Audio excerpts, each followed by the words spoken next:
at In Depth Recovery, and like you know, my name remains Oluwatayo Iyanolualajumoke. And today we'll be talking around negotiating with creditors. Yes, currently I understand a lot of people, several people might be currently in debt, trying to solve through one debt payment and the other. And we would like to share tips on how to communicate effectively for better times at this economy at times. You trying to maintain bills and still pay debt. It can be really, really, really, really stressful. It can, throw you off balance, struggle with how you are even going to survive, talk less of saying you want to pay debt. So now going forward, we understand that, it's very, very overwhelming when it comes to paying debt. Very, very overwhelming. It's easy to, get the money, spend, and enjoy yourself. But when you have to pay back, that is where the whole issue comes in, because it's going to definitely meet one bill or the other, and even unplanned circumstances can come in place as well. So now in situations where you're in debt, like the debt is really bad and you don't know how to go about it, or you're already seeing the signs, you don't even have to wait till when the debt is really bad. It's when you notice that you can't meet up with your payments. It's very important for you to know what to walk up to your creditors, sit down with them if they are accessible, or you can communicate with them. Sit down with them and discuss. So today we want to share how we can leverage on effective communication. What do you think we can, our best way you can navigate it? The first thing is you need to prepare. Preparation is the key. You need to prepare, gather all your informations, your credits, amount, the debt you're owing, get them everything in details, your bank statements. It's important you have to, prepare yourself for what you want to do. You can't just pick your phone and call your creditors when you're not prepared. It will definitely end up in a bad manner. But for you to, have a good and achieve something that would also give you that peace of mind, it's important you need to prepare. Preparation is key. It's very, very important that you prepare. And when you prepare, it helps you understand your total debt picture. And you have a calculate. You're able to calculate a realistic offer. You already know that, okay, I'm owing 1 million. You prepared, okay, you want to have a conversation with this person. These are the things you want to do. At the end of the day, you're able to know that, okay, every month I'll be able to pay 5,000. How many years I want to pay, and the likes like that. It's important you need to prepare. The second point you need to also leverage on that you need to look into is you need to know your options. You need to weigh your options, your pros and cons. Okay, you want to pay this money. How do you want to pay it? The time frame. And even if you know that, okay, there are a lot of options out there, you need to make research on different options of how you think you can manage that situation. If it is you want to do a payment plan, there are a lot of structured payments plan you can look into.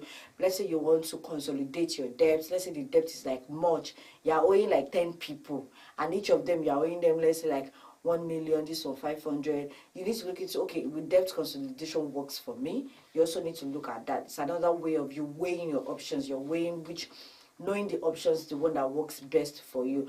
And by that, that will give you the power to discuss possibilities with your creditors, because you know what you want to say. And when they are talking to you, they know that, okay, this person knows what he or she is telling us. Another thing you need to do is you must be honest and be proactive. It's very, very important. Honesty, you have to reveal yourself. You have to let them understand your situation, and then you don't need to wait for like I said earlier, that it's not wait until when the debt is like bad. That is when you reach out to your creditors. No. Part of you being honest and being proactive is, okay, you know that you will not meet up with the repayment plan next month. It's not bad for you to reach out to your creditor now. Discuss with them. They are human beings like you. Even though, yes, they also need that funds to carry out one or two things. But it's important for you to discuss with them so that you would be able to, your mind can be at peace. You can think straight and then know how to manage the situation of things even before the due date. And in case where you know that, okay, you didn't meet up with that due date, they're already aware. The pressure of them sending you double messages, the collectors buzzing your phones, and the likes like that, both of you is already aware. So it's important. You have to be honest. You have to be sincere. You have to, be real. It's not like you are hiding. Don't lie. Don't use anything to lie. It's important you are honest and you are proactive, and also be clear and conscious. State your, let them know your desired outcome up front. this is how much you earn in a month, and this is how much you are willing to pay, and be committed to it is important. Now, apart from the preparation aspect, it's also important that when discussing with your creditors, you also need to learn how to craft your message. Now, what do I mean by craft your message? Important. Focus on the solution. You're already in debt. There's nothing you can do about it. The only thing you can do is find a solution to get out of the debt and stay out of debt. And so it's important. You don't need to dwell on the problem. Oh, you borrowed money for a business and the business failed. Then move on. No need to sit and start crying or whining over the fact that the business did not succeed. You can push better to look for other things that would, bring income, and then you will acquire money and then be able to pay back. And so it's important that you have to focus on the solution, not the problem. It's important. By then, when you're discussing with your creditors, they already see your problem. So you discuss the solution with them. Okay, this is the amount I'll be able to raise on a monthly basis. I don't have a job now, but as soon as I get a job, this amount I want to pay. They would understand. And also, if they ask you to, okay, you have to put it in writing. It's, just part of them doing their due diligence, and also keeping things safe at their side to know that, okay, this person is actually sincere. Another point is be respectful and professional. It's very important. Majority of, the debtors, let me say it that way, once we borrow money from people, we tend to be rude. It's very, very wrong. You don't have to do that. If it was that easy for that person to give you that money, you shouldn't, be disrespectful. It's important, stay respectful and be professional. It's not until when you wear tie and suit and then you look like you're going for an official meeting, that is when you're being professional. From your manner of approach, your manner of speak, to even explaining or telling them your offer, it's important that you stay professional and then you are respectful. The person that you are communicating with might be younger than you. Irrespective of who the person might be, it's important that you stay respectful. And also, if I'm going further to, communicating effectively, you can start with a phone call. Discuss, introduce yourself. That's if it is an individual, you can start with phone call. Companies, you can do emails, write emails to them. And if there are opportunities that, okay, they call you for a walk-in meeting, you can definitely go, because you are the one in problem and you're the one looking for solutions to your problem. So you need to if it is important for them and it is important for you to have a seat table with them, do that and discuss with them. Let them see you. You don't need to run away. You don't need to block every collectors that calls you. Even though, yes, I understand the fact that how we feel when collectors calls and they call to insult, some call insulting, some does not speak in a well-mannered approach to you. You also don't have to retaliate. All you just need to do is, compose yourself, bring down the anger, take a bottle of water. It's important. Just drink water and then you calm yourself.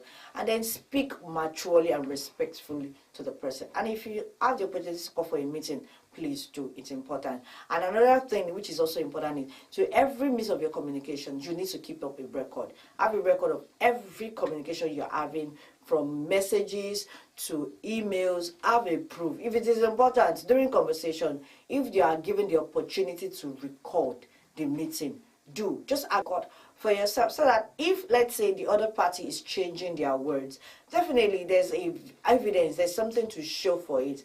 It's very, very important, and it helps. It's also keep you the debtor on track, because when you see all these things you have, you know that, okay, I gave them, or I promised to pay them by August. Oh, I'm in June. What have I done? What have I saved up to? Till August, how is it going? The record also helps you to keep track of the timing for yourself and also to the creditor at the other side. And also, let me just share this tip. It's important to negotiate. Be prepared to negotiate. Creditors will say no, no, no, no. It's like you're going to the market and you want to buy, let me use a bag of rice, and the seller is calling for you 80,000. Definitely, you're not going to drop that 80,000 around immediately. You definitely, discuss, interact, communicate with the buyer. Okay, I'm only having 65. No, I don't have 65. No. So it's important. You need to prepare for negotiating. So if you're doing a call and they respond, or they're calling you for a meeting, definitely prepare for negotiation. And like I said, get everything in writing. Don't just go there or have a communication just empty-handed. Have something to show as proof for yourself, and also really do have something at their end. Our dear viewers, so as we're rounding up, I would like to say that, it's important that, and I know how it feels when one is in debt. It can be very, very stressful, especially when it comes to debt negotiation. It can be very stressful because it's like going back and forth. One party agrees, the other party say no. Another party agrees, the other party say no. Now, before coming to a conclusion, it can be really, really overwhelming, back and forth. You might even want to give up. Don't. You don't have to. The other things you can do to help yourself in that situation is, get a credit counseling, agency. That's those that can come stand as an intermediary between you and your creditors, where they can discuss, negotiate, mediate for you. These are people there are a lot of professionals that are into that they can help you, get the best out of that negotiation, which is actually even going to be, favor both parties at the end of the day. And also there are a lot of, debt recovery companies that are also into, let's say, okay, for the other party, you might be like, oh, they're just debt recovery companies or firm that they recover them. They also go into, mediation to mediate between two parties. So they can also step in place to, speak to your creditors on your behalf, just try to reach an agreement for the betterment of both of you, to ease your own stress and also be able to repay back this debt as fast as possible. So to the end of today's session, I believe you've been able to get one or two things today. And if you have any questions, any suggestions, opinion, or anything you would like us to offer, please drop it a comment on the comment section box. We'll read them and then get back to you. I wish you all a wonderful weekend. Once again, have a wonderful day.